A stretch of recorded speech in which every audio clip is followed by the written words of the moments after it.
अगर आपने गौर किया हो तो महात्मा बुद्ध की तस्वीरों और उनकी मूर्तियों में उनके सिर पर घुंघराले बाल दिखाए जाते हैं, लेकिन एक्चुअली वो घुंघराले बाल है ही नहीं। हो गए ना हैरान?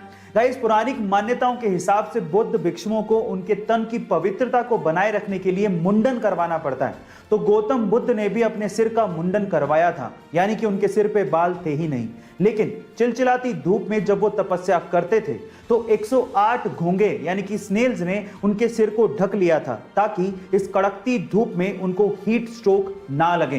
गाइस, क्या आपको इसके पहले तक ये फैक्ट पता था? और अगर नहीं पता था तो चैट सेक्शन में जरूर लिखेगा। अगर आपके पास लैपटॉप है तो लैपटॉप चार्जर के पिन के पास आपने ये सिलेंडर जरूर देखा होगा। क्या आपने कभी पूछने की कोशिश करी कि ये सिलेंडर क्या है और किस काम आता है? चलिए मैं आपको बताता हूं। इस सिलेंडर को फेराइट बिड कहा जाता है और इस फेराइट बिड सिलेंडर का इस्तेमाल इलेक्ट्रॉनिक सर्किट में से हाई फ्रीक्वेंसी नॉइस सिग्नल को फिल्टर करने के लिए किया जाता है। गाइस, फेराइट एक सेरेमिक मिक्सचर है जिसको आयरन थर्ड ऑक्साइड और कुछ मेटल्स को मिक्स करके बनाया जाता है। अब ये सर्किट भी बेहद आसान तरीके से बनाया जा सकता है। सिर्फ इस सिलेंडर के चारों तरफ चार्जिंग वायर को लपेटना होता है और वो आसानी से नॉइस सिग्नल को फिल्टर कर लेता है। क्या आपको इसके पहले तक टेक्नोलॉजी का ये फैक्ट पता था? और अगर नहीं पता था तो चैट सेक्शन में जरूर लिखेगा। गूगल यूनाइटेड स्टेट्स की तीसरी ऐसी टेक्नोलॉजी कंपनी है जिसने एप्पल और माइक्रोसॉफ्ट के बाद $1 ट्रिलियन की वर्थ को छुआ है। बाय द वे, अगर आपको 1 ट्रिलियन का अंदाजा नहीं है तो आप एक के बाद 12 जीरो लगाइए, आपको अंदाजा हो जाएगा। 1 ट्रिलियन को 1 मिलियन भी कहते हैं। अब गूगल कितनी पावरफुल है, इसे दिग्गजों की भाषा में समझने की कोशिश करते हैं।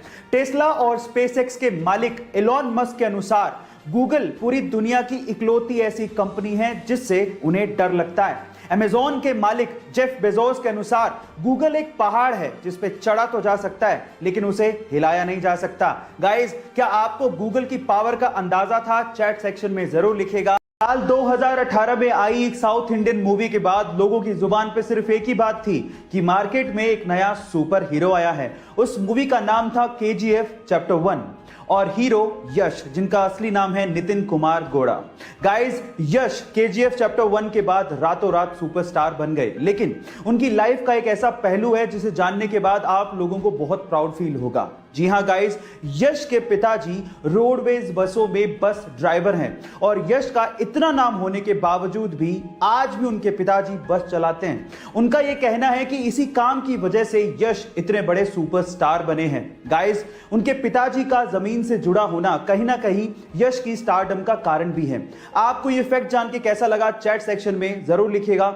KGF और यश की दीवानगी सर चढ़ के बोल रही है और उसी का आलम यह है कि KGF चैप्टर 2 के टीजर ने YouTube पे एक नया ही रिकॉर्ड बना दिया है। जी हां गाइस, महज 2 दिन के अंदर 100 मिलियन व्यूज और 6 मिलियन लाइक्स के साथ ये YouTube का अब तक का मोस्ट ट्रेंडिंग टीजर बन चुका है और ये रिकॉर्ड आज तक किसी बॉलीवुड मूवी तो छोड़िए, हॉलीवुड मूवी ने भी हासिल नहीं किया है। और आज की डेट में ये टीजर YouTube पे 135 मिलियन व्यूज के साथ और लगभग 6.7 मिलियन लाइक्स के साथ नंबर 1 पे ट्रेंड कर रहा है। इसके पहले तक ये रिकॉर्ड एवेंजर्स मूवी के नाम था। गाइस, एंट्री तो धमाकेदार है, लगता है मूवी उतनी ही शानदार होगी। आपका इसके बारे में क्या ख्याल है? चैट सेक्शन में जरूर लिखिएगा। मन के जीते जीत है और मन के हारे हार। आप लोगों ने कहावत तो सुनी होगी, चलो आज मैं इसका एक रियल टाइम एग्जांपल देता हूं। 2 दोस्त थे जो कि स्टैनफोर्ड यूनिवर्सिटी में मिले। एक का नाम था बैजू भट्ट, जिसके फादर इंडियन ओरिजिन के थे, और दूसरे का नाम था व्लादिमीर। और दोनों ने एक फाइनेंशियल सर्विस प्रोवाइड करने वाली कंपनी खोलने की सोची जिसका नाम रखा रॉबिनहुड। अब उसके लिए फंड चाहिए थे तो वो अलग अलग इन्वेस्टर्स के पास जाते फंड जनरेट करने के लिए, लेकिन कोई भी इस कंपनी में पैसा लगाना ही नहीं चाहता था। कम से कम 75 इन्वेस्टर्स ने साफ साफ मना कर दिया था इस कॉन्सेप्ट में पैसा लगाने के लिए, लेकिन फिर भी बैजू और व्लादिमीर दोनों ने हार नहीं मानी और आज वो कंपनी $20 बिलियन की कंपनी है। Oh my God! इसीलिए कहते हैं कि हिम्मत मत हारो और हार्ड वर्क करते रहो, क्या पता आपका वक्त कब बदल जाए। ऐसे ही इंटरेस्टिंग फैक्ट्स के लिए YouTube पे हमारे चैनल को सब्सक्राइब कर लीजिए और अगर आप Instagram पे देख रहे हैं तो मुझे फॉलो करना मत भूलिएगा। मिलते हैं अगली वीडियो में।